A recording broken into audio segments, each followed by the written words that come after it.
Assalamualaikum warahmatullahi wabarakatuh.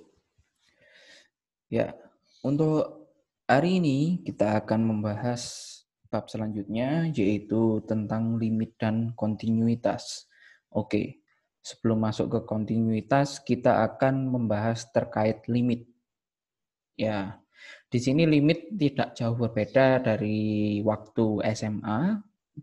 Kita sudah mengenal limit dari waktu SMA dulu, ya limit biasa, limit trigonometri, kemudian limit menuju tak hingga maupun limit yang bernilai tak hingga. Nah, di sini kita cuma mengulang saja, sama ditambah nanti ada sedikit definisi formalnya saja.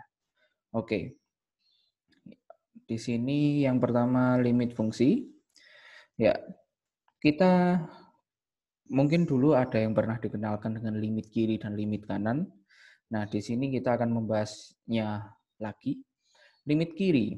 Oke, berarti kita misalkan ini sebagai ilustrasi saja, kita memiliki fungsi fx sama dengan x kuadrat dikurangi 4 dibagi x min 2.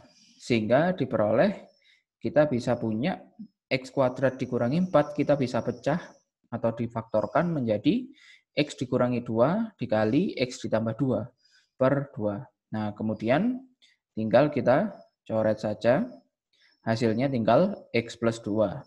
Tapi di sini syaratnya adalah x tidak sama dengan 2. Kenapa? Karena di bagian penyebut ada x min 2. Nah, berdasarkan yang kemarin, daerah asal daerah asal fungsi berarti bagian penyebut tidak boleh sama dengan 0. Akibatnya x-nya tidak boleh sama dengan 2. Nah, inilah kenapa ditulis syaratnya x tidak sama dengan 2.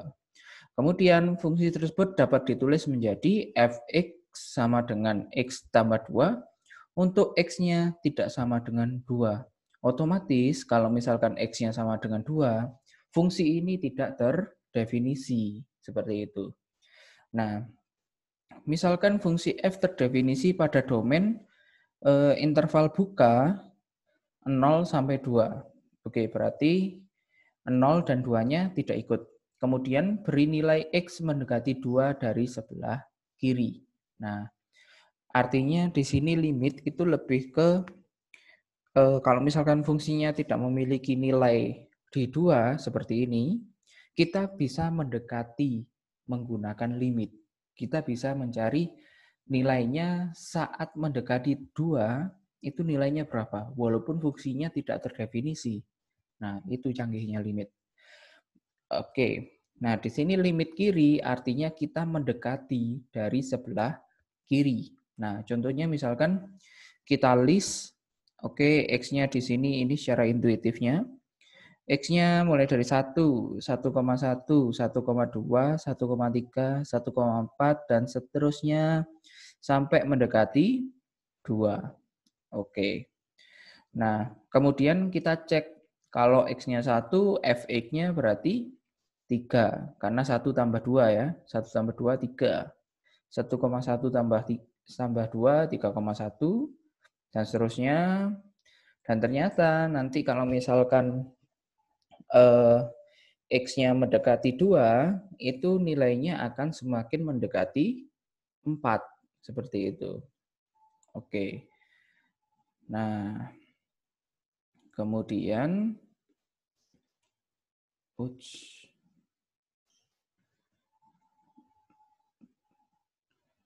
jadi di sini dapat dikatakan bahwa fx mempunyai limit kiri sama dengan 4 untuk x mendekati 2 dari sebelah kiri.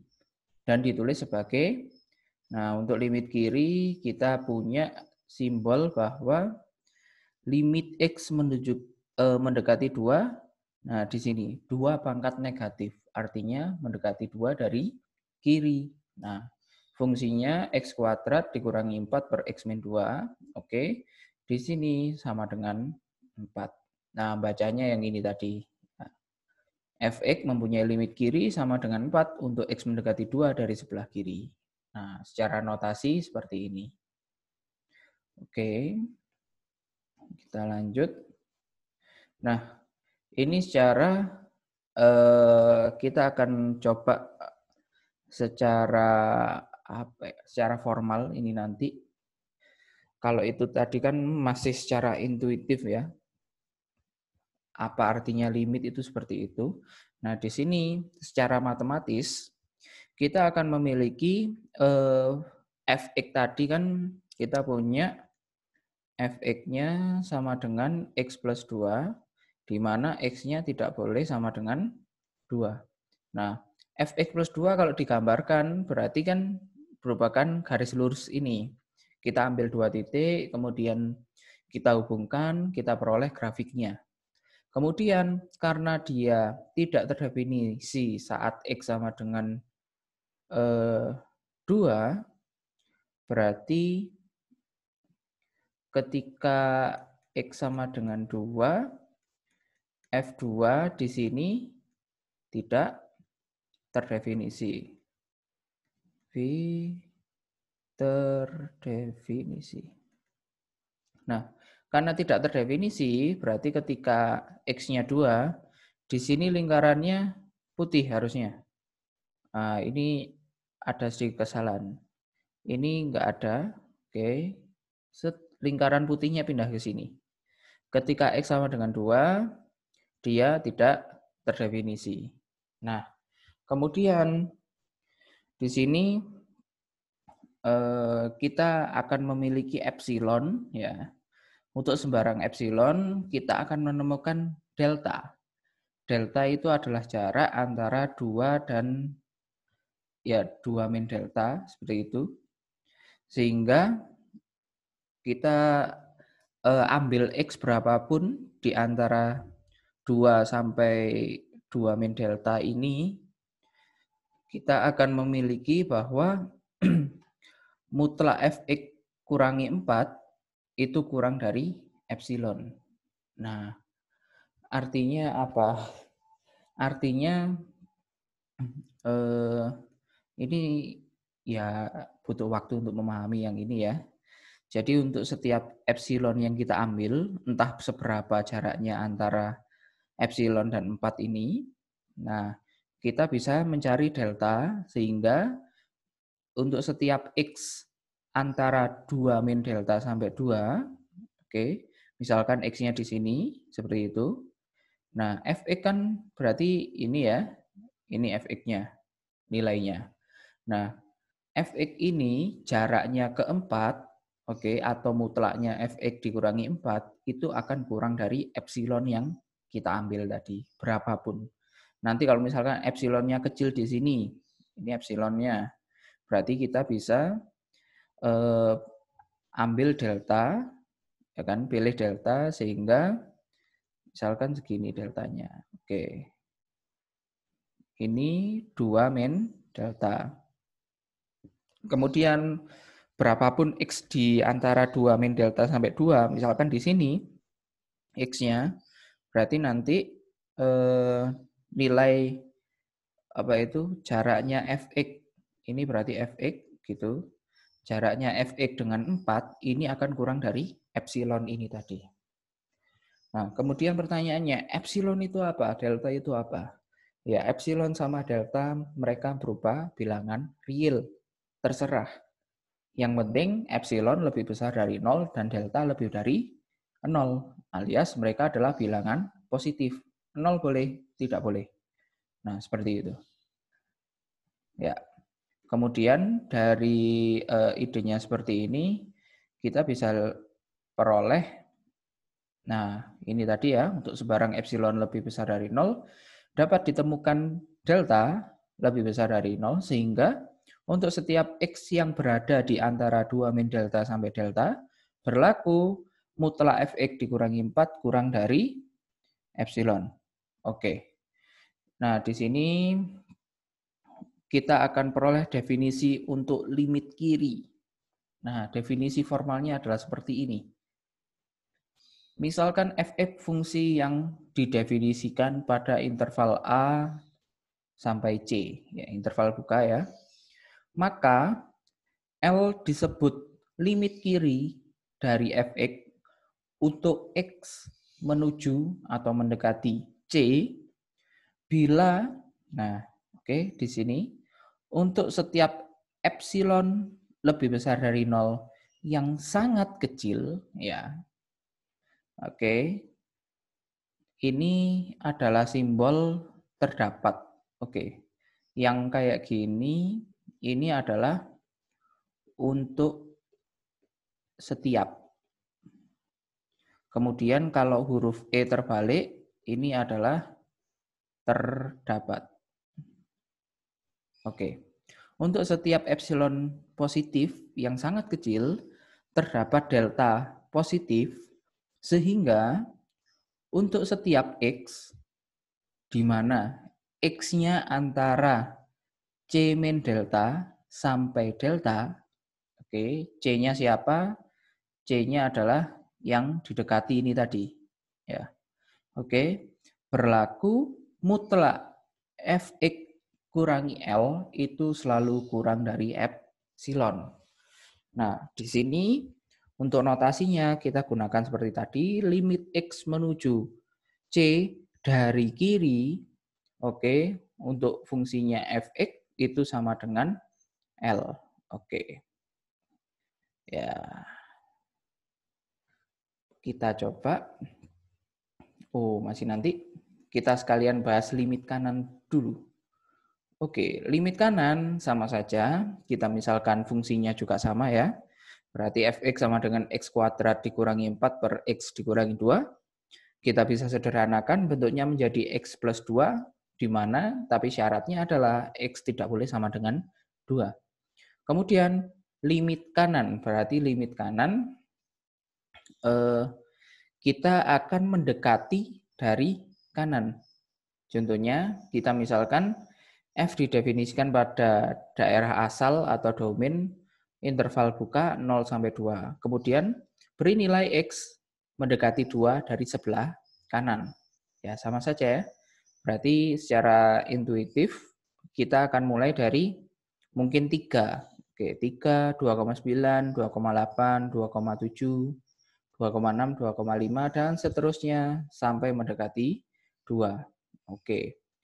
Ketika mendekati 2 ternyata di sini 4,9, 4,8, 4,7, 4,5 dan seterusnya dia akan mendekati nilai 4.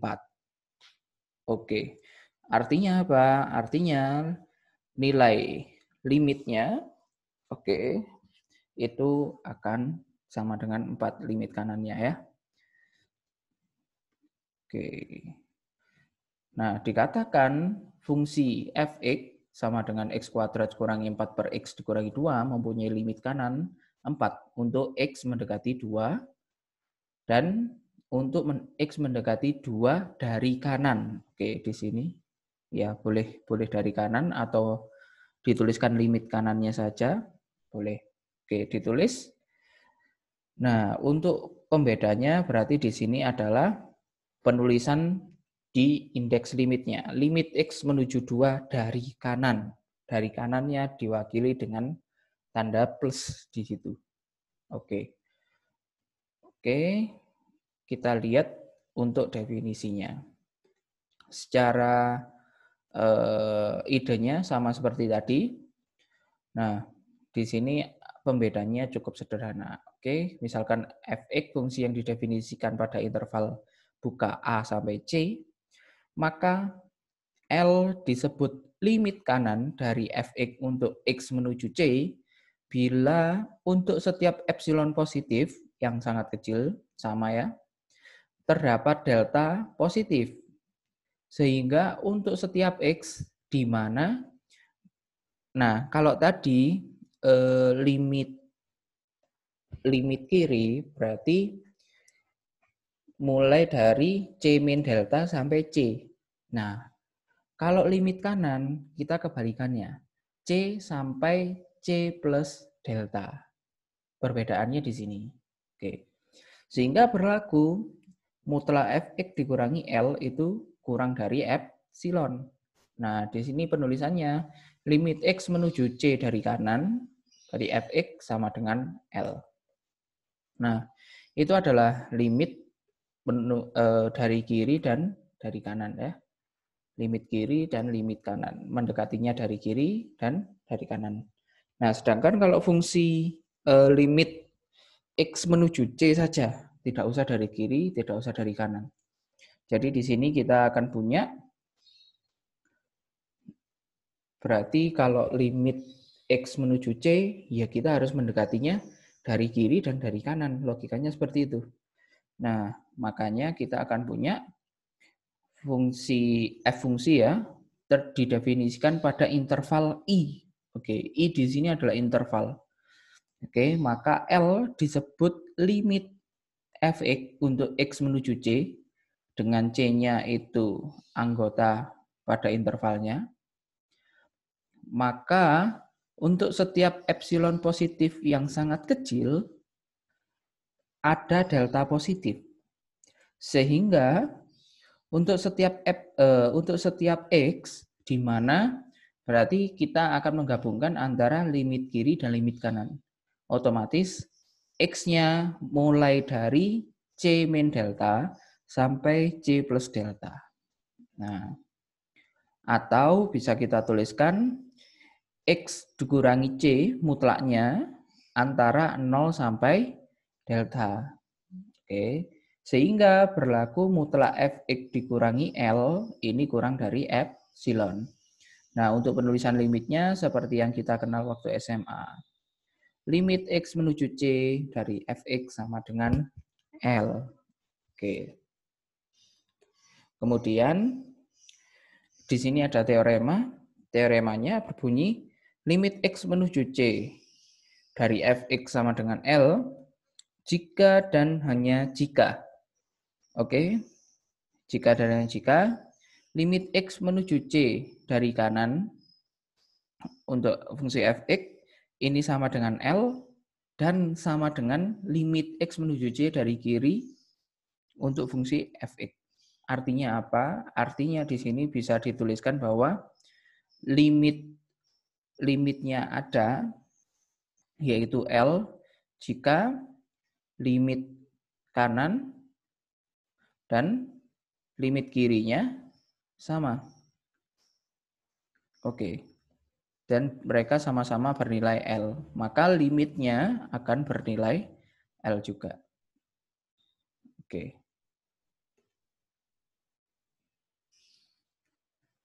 Nah, di sini untuk contohnya, contoh 3.1.5. Oke, buktikan bahwa limit X menuju 2 dari X kuadrat dikurangi 4 per X kurangi 2 itu sama dengan 4. Nah, di sini kita akan coba, karena kata-katanya adalah buktikan, maka kita akan menggunakan definisi yang formal tadi. Oke, di sini kita tujuannya adalah mencari delta yang memenuhi pernyataan kalau misalkan X min 2 mutlaknya antara 0 sampai delta. Kenapa di sini 2? Karena kita X menuju 2. Oke, C-nya berarti 2. Berarti C-nya masuk ke sini ya. X min C mutlaknya kurang dari delta. Tadi kan seperti itu. Nah, sehingga kita akan memperoleh Fx ya. Fx dikurangi L. Nah, L-nya kan ini. Kurang dari epsilon. Untuk setiap epsilon positif. Nah, selanjutnya perhatikan bahwa untuk X tidak sama dengan 2 berlaku seperti ini. Nah, yang tadi kita akan berangkat dari yang Fx dikurangi L-nya. Oke, mutlak Fx, ini Fx-nya dikurangi L. Oke, kita jabarkan atau kita faktorkan. Kemudian ini dicoret seperti tadi. Tinggal X plus 2 dikurangi 4. Oke, X plus 2 dikurangi 4 itu hasilnya X min 2. Oke, masih di dalam mutlak. dan dia kurang dari epsilon. Jadi kalau misalkan kita berangkat dari fx min L, di sini dia akan mengakibatkan ini, atau sebaliknya. Mutlak X min 2 kurang dari epsilon dapat mengakibatkan fx min L kurang dari epsilon. Ini tadi. Nah, akibatnya kita bisa memilih delta sama dengan epsilon. Seperti itu. Sehingga apa ya, maksudnya gimana? Kok delta sama dengan epsilon? Nah, kita bisa lihat di sini nanti. Itu tadi kotretan atau coret-coret. Nah, di sini bukti formalnya.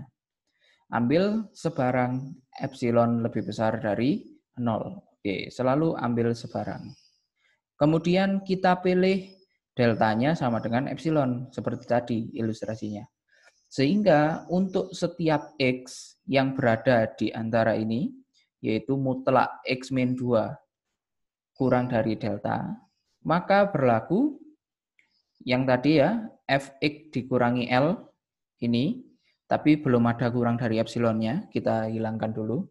Fx min L ini sama dengan, ini difaktorkan tadi, coret-coret X plus 2 dikurangi 4, itu menghasilkan mutlak X min 2. Nah, di sini mutlak X min 2, kita tahu dia kurang dari delta. Kita tuliskan di sini, kurang dari delta. Kemudian, karena deltanya sama dengan epsilon, maka kita akan punya, artinya apa? Mutlak X min 2 kurang dari epsilon. Sedangkan mutlak X min 2 tadi siapa? Mutlak X min 2 ini tadi awalnya adalah Fx dikurangi L tadi. Nah, artinya dari sini kita akan peroleh sebenarnya Fx-nya ini ya, X kuadrat min 4 per X min 2, ini Fx, min L-nya 4, ini kurang dari epsilon. Nah, terbukti.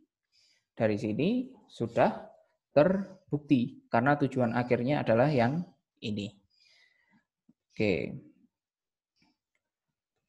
Di sini ada catatan, karena epsilonnya lebih besar dari 0, maka epsilon per 2 itu kurang dari epsilon. Oke. Karena epsilonnya positif, kalau epsilon setengahnya epsilon, berarti dia akan lebih kecil daripada epsilon. Sehingga kita juga dapat memilih deltanya sama dengan epsilon per 2 agar memenuhi pernyataan awal. Kenapa? Karena di sini misalkan kita berangkatnya seperti ini tadi ya. Mutlak X min 2 sama dengan delta. Deltanya itu sama dengan epsilon per 2. Sedangkan epsilon per 2 itu kurang dari epsilon. Nah, dari sini kita juga akan memperoleh dari awalnya tadi Fx min L. Oke, Fx min L-nya adalah yang ini. Ini kurang dari epsilon. Oke, jadi terbukti.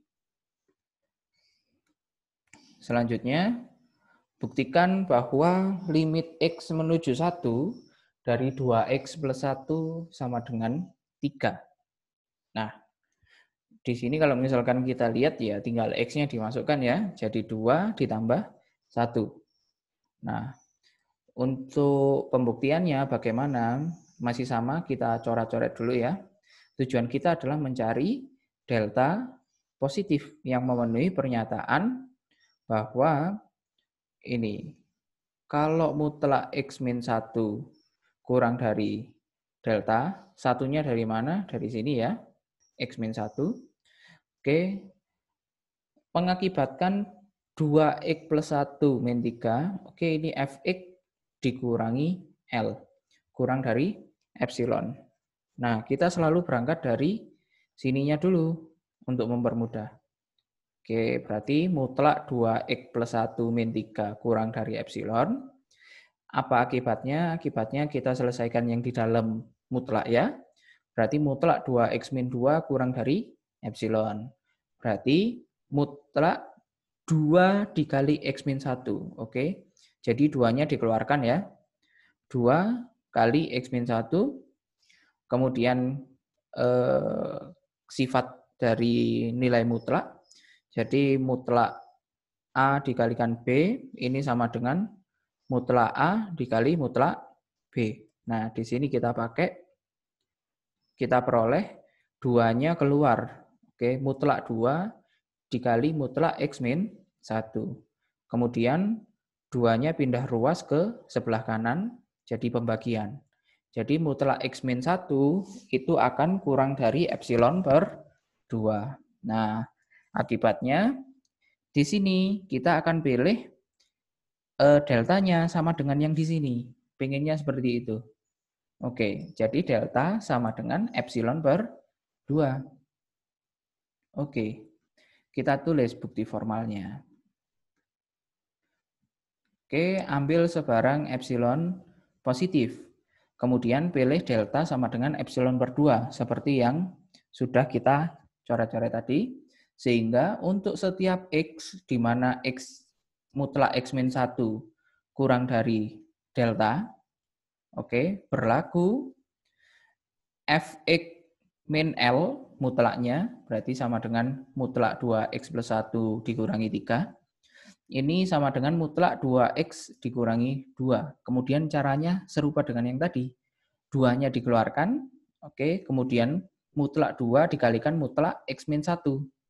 Oke, nah dari sini, oke, ini kan kita tahu mutlak X min 1 di sini dia kurang dari delta.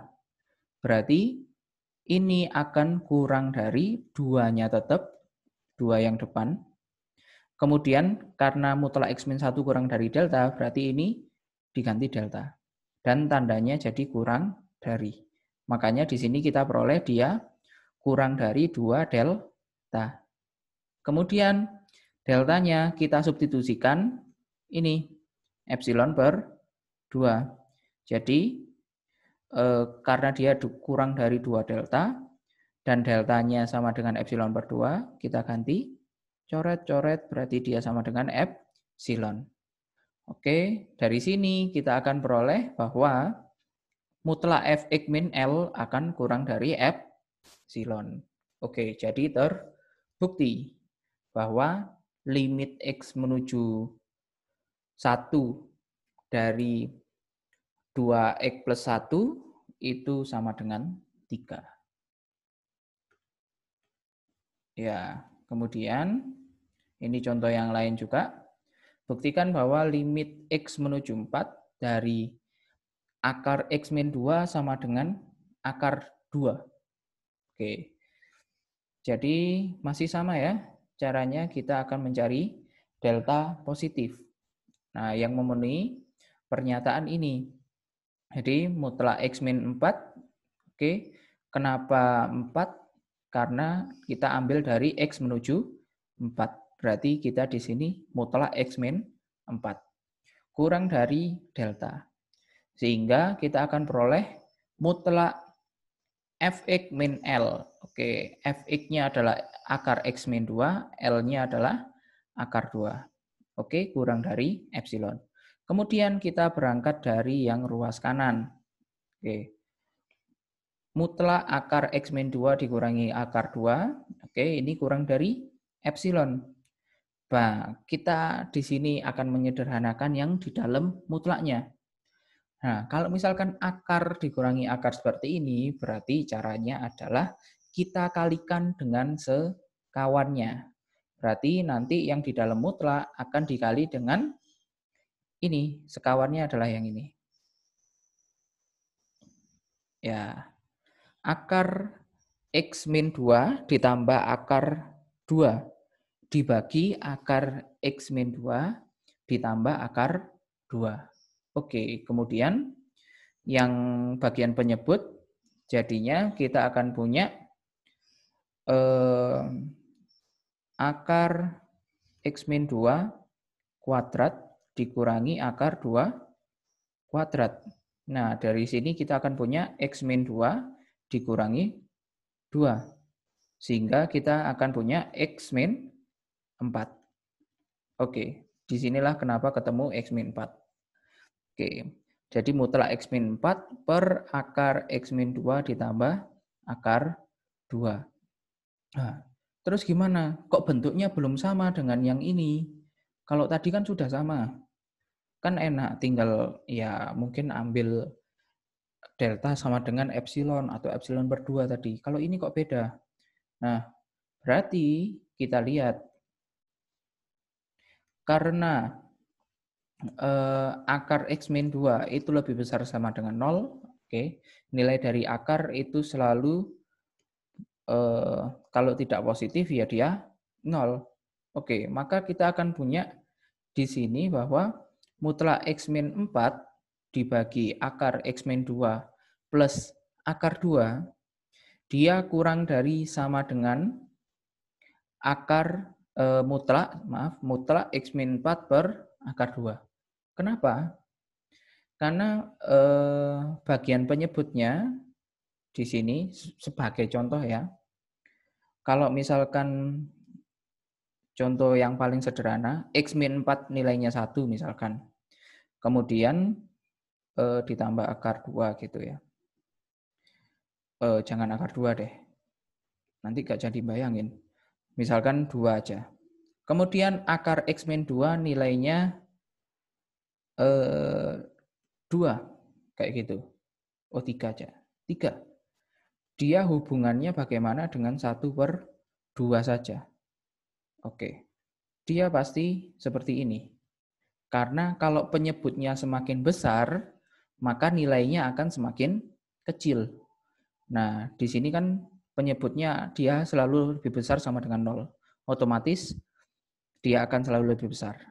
Nah, dia akibatnya apa? Akibatnya nilainya akan semakin kecil. Oleh karena itu, kalau dibandingkan dengan yang tidak ada akar X min 2-nya, maka yang tidak punya akar X min 2 di bagian penyebut itu akan lebih besar.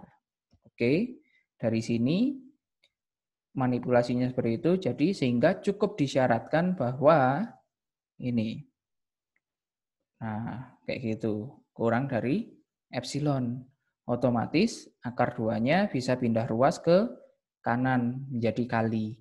Jadi mutlak X min 4 kurang dari epsilon akar 2. Jadi di sini sudah bentuknya sama seperti yang awal. Kita pilih deltanya sama dengan epsilon akar 2. Oke, berarti bukti formalnya ya tinggal kita ambil sebarang epsilon positif, kemudian kita pilih deltanya sama dengan epsilon akar 2. Sehingga untuk setiap X di mana X min 4 mutlaknya kurang dari delta berlaku seperti ini. Oke, mutlak akar X min 2 min akar 2 ini sama dengan yang dengan menyederhanakan tadi ya, dikalikan dengan sekawan. Jadinya mutlak X min 4 per akar X min 2 ditambah akar 2. Oke, kemudian kita pakai sifat yang tadi. Di sini dia akan kurang dari sama dengan X min 4 per akar 2. Nah, kemudian kita tahu bahwa X min 4 tadi mutlaknya kurang dari delta. Berarti kalau misalkan dibagi dengan akar 2, berarti ini kurang dari delta akar 2. Nah, kurang dari delta akar 2. Kemudian masukkan deltanya. Deltanya tadi epsilon akar 2 per akar 2-nya di sini. Coret-coret kita peroleh dia akan sama dengan epsilon. Jadi di sini kita punya Fx min L dia akan kurang dari epsilon. Jadi terbukti. Oke. Ini sisanya bisa digunakan sebagai latihan ya. Jadi X kuadrat limit X menuju 2 dari X kuadrat min X plus 1 sama dengan 3. Oke, tujuannya sama. Nanti silakan dicoba jabarkan ya. Nah, di sini ada ada asumsinya, kemudian menggunakan sifat dari nilai mutlak, yaitu ketaksamaan segitiga. Oke. Ya, ini kita lewati dulu saja. Nah, selanjutnya, teorema 3.1.6. Oke. Misalkan f dan g fungsi polinomial. Oke, dengan g c itu tidak sama dengan 0. Maka berlaku limit x menuju c dari fx per gx ini sama dengan fc per gc. Tinggal x-nya diganti dengan c. Nah, ini adalah teorema substitusi dari limit. Jadi tinggal kita masukkan saja x-nya sama dengan yang didekati tadi. Jadi contohnya seperti ini. Limit x menuju 2 dari 2x plus 3. Oke, di sini bentuknya 2x plus 3 per 1 gitu ya. Berarti kan yang penting bagian penyebutnya tidak 0. Ini tadi. GC tidak mungkin 0. Oke, bagian penyebutnya tidak 0. Di sini penyebutnya tidak 0, jadi tinggal kita substitusikan saja. Berarti 2 kali 2 tambah 3 sama dengan 7. Kemudian nomor 2, limit x menuju 1 dari x plus 1 per x plus 2. Berarti di sini kita juga bisa cek bahwa penyebutnya tidak menghasilkan 0 ketika kita substitusikan x-nya sama dengan 1. Jadi kita peroleh 1 tambah 1 per 1 tambah 2, itu 2 per 3. Oke, yang ketiga, hitung limit x menuju negatif 1 dari x pangkat 3 plus x kuadrat per x plus 1.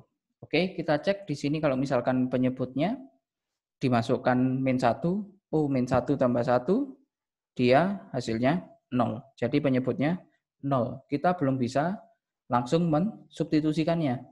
Berarti kita perlu mengolahnya terlebih dahulu. Jadi karena untuk x sama dengan negatif 1, fx tidak terdefinisi, maka kita perlu memanipulasi bentuknya. Oke, jadi kita akan peroleh limit x menuju negatif 1 dari fungsinya tadi. Nah, bagian penyebut bisa dikeluarkan x kuadratnya. Jadi x kuadrat dikali x plus 1. Oke, ini kalau dikalikan kan jadi x pangkat 3 ditambah x kuadrat ya, sama. Oke, kemudian kita coret.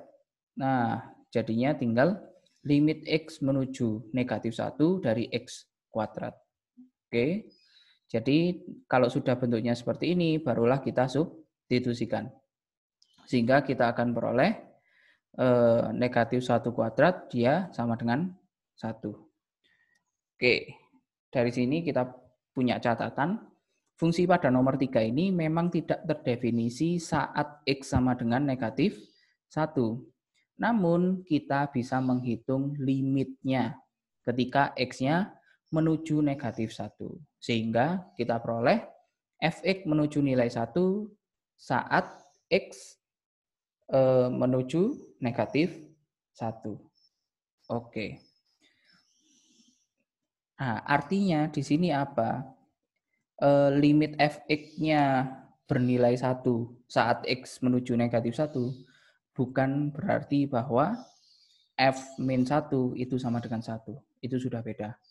Kenapa? Karena tadi f saat di x sama dengan negatif 1 dia tidak terdefinisi. Oke. Jadi dia di sini cuma mendekati 1 sepertinya. Seperti itu.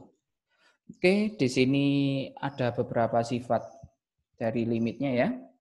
Jadi misalkan limit x menuju c dari fx sama dengan L dan limit x menuju c dari gx sama dengan M dan k adalah konstanta, maka berlaku bahwa yang pertama limit x menuju c dari suatu konstanta, yaitu hasilnya konstanta itu sendiri karena nggak ada x-nya. Oke, kemudian limit x menuju c dari k dikali fx.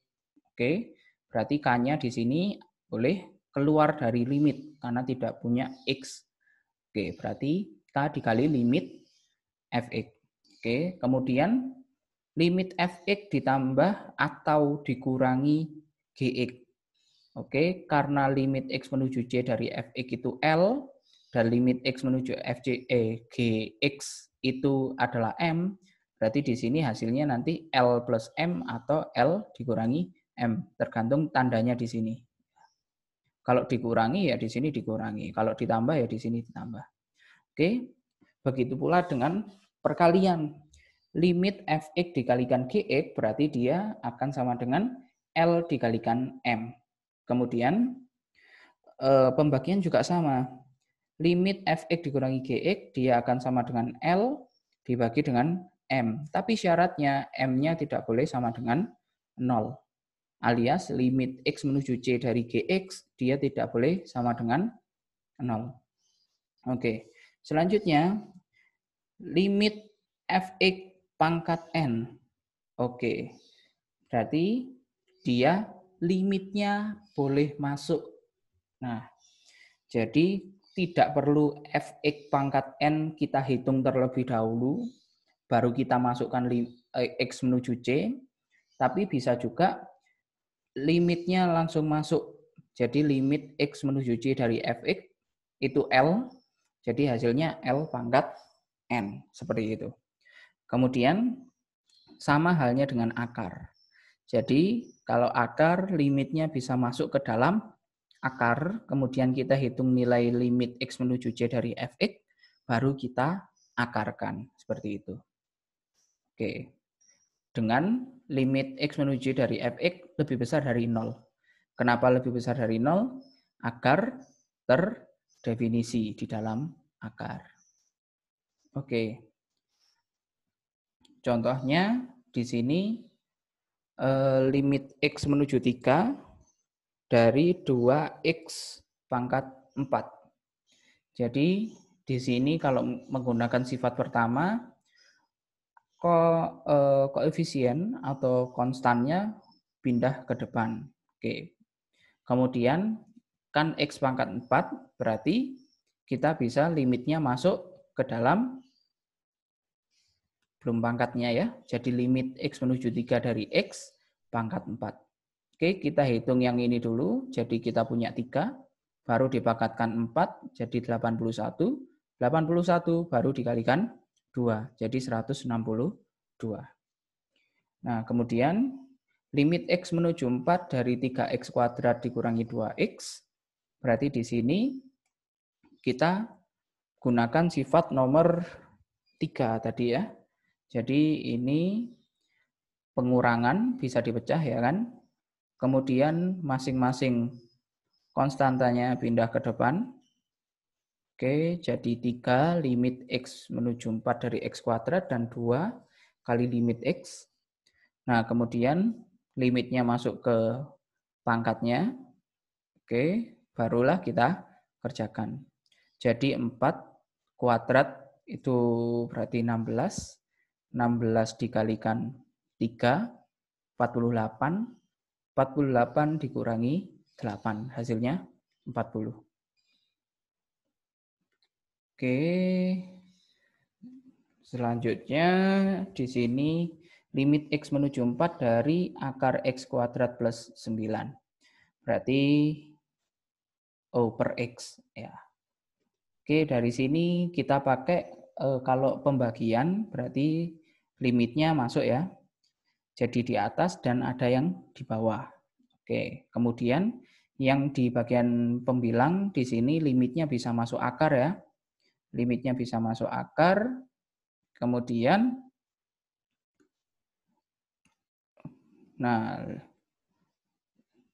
limitnya bisa masuk akar. Kemudian limit yang di bawah dihitung terlebih dahulu, boleh. Jadi kita akan menghasilkan 1/4 ya kan, atau tadi itu kan per 4 gitu kan. Jadi kita tulis 1/4 seperti ini, boleh. Atau dihitung bersama-sama nanti di akhir juga boleh. Kemudian ini limitnya masuk di penjumlahannya. Kemudian limitnya masuk di pangkatnya. Oke, jadi kita akan punya 4 kuadrat tambah 9, kemudian kita akarkan, kemudian dikali 1/4. Oke, jadi 16 tambah 9, 25, akar 25 itu 5, kemudian kali 1/4, hasilnya 5/4. Nah, di sini contoh yang lain ketika kita nggak tahu fungsinya, tapi kita tahu nilai limit dari fungsinya. Oke, jika limit X menuju 3 dari Fx sama dengan 4, dan limit X menuju 3 dari Gx sama dengan 8, maka tentukan limit X menuju 3 dari F kuadrat X dikali akar pangkat 3 dari Gx. Oke, berarti karena perkalian di sini, limitnya masuk dulu untuk memisahkan dua perkalian fungsi itu. Oke, kemudian di sini limitnya masuk ke Fx, kemudian baru dikuadratkan. Begitu pula yang di akar. Limitnya masuk ke dalam akar, baru diakarkan. Nah, kita hitung limit X menuju 3 dari Fx itu sama dengan 4 di sini. Jadi 4 kuadrat. Kemudian limit, ini ketinggalan, X menuju 3 dari Gx itu sama dengan 8, berarti akar pangkat 3 dari 8. Oke, 4 kuadrat 16, akar pangkat 3 dari 8 itu 2, 16 kali 2, 32. Selesai. Oke. Nah, di sini perluasannya, jadi kalau misalkan kita punya limit X menuju C dari penjumlahan fungsi-fungsi, ya kan, F1X ditambah F2X ditambah sampai dengan Fnx gitu, jadi limitnya bisa masuk satu persatu ke dalam masing-masing fungsi, kemudian baru dijumlahkan. Begitu pula dengan perkalian. Nah, selanjutnya di sini limit trigonometri ya. Tapi kita akan bahas trigonometri yang konseptual saja, yang dasar. Jadi di sini limit X menuju 0 dari sin X sama dengan 1. Sin X per X ini sama dengan 1. Kemudian limit X menuju 0 dari 1 min cos X per X ini sama dengan 0. Oke, modalnya cuma dua benda ini saja. Kita akan gunakan untuk mencari limit trigonometri. Oke. Nah, di sini berarti limit X menuju 0 dari sin X per 3X, berarti dia sama dengan limit X menuju 0. Oke, 3-nya keluar. Ya, pakai sifat yang tadi ya, sepertiga gitu. Kemudian sepertiganya pindah ke depan. Nah, di sini tinggal limit sin X per X. Jadinya limit sin X per X tadi sama dengan 1. Jadi sepertiga kali 1. Ya, di sini kadang kalau misalkan di SMA kita langsung aja gitu ya. Oke, ini hasilnya sepertiga, langsung kelihatan. Tapi kalau misalkan sekarang kita lebih ke konsepnya. Oke, dari mana kita bisa memperoleh sepertiga? Bagaimana caranya? Oke, itulah yang kita pikirkan. Begitu pula di sini limit X menuju 0 dari sin 5X per X ini sama dengan jadi di sini kita manipulasi ya. Di sini kan kita inginnya nanti ini sama. Oke, sama-sama 5X. Berarti kita munculkan 5 di bagian penyebut. Nah, otomatis agar adil di bagian pembilang juga dimunculkan 5. Alias lebih gampangnya ini dikalikan dengan 5 per 5. Nanti 5-nya ini gabung sama X, sedangkan 5 yang di atas dia biarkan saja. Kayak gitu. Jadi limit 5-nya keluar ya, 5 dikali limit X menuju 0 sin 5X per 5X. Jadinya ini 1 ya, karena ininya sama dan dia menuju 0. Oke, jadi 5 kali 1 sama dengan 5. Oke, yang nomor 3, limit X menuju 0 dari cos 2X min 1 per X. Oke, Di sini berarti kita inginnya adalah yang di dalam ini sama dengan yang di bawah. Berarti dan bentuknya sama seperti yang kita punya awalnya. 1 min cos X. Berarti ini kita ubah jadi 1 min cos 2X. Itu ya, tapi dikali min 1. Oke, kayak gini kan awalnya. Kemudian ini biar jadi 2X, K kalikan 2/2. Jadi 2-nya ikut sini, yang 2 sisanya jadi di atas. Nah, nanti 2 dikali min 1, sehingga kita peroleh min 2. Oke, min 2-nya keluar, jadi tinggal 1 min cos 2x/2x, kemudian ini hasilnya 0, jadi min 2 kali 0 hasilnya 0.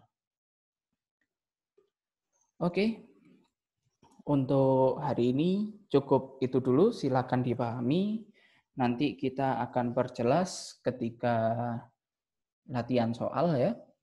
Ketika latihan soal, bagaimana dengan variasi soalnya nanti yang menarik seperti apa, kita akan coba waktu latihan soal.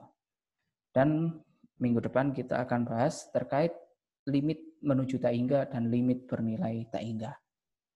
Oke, sampai sini. Nanti jika ada pertanyaan bisa langsung hubungi saya, bisa. Oke, itu saja. Sekian, terima kasih. Assalamualaikum warahmatullahi wabarakatuh.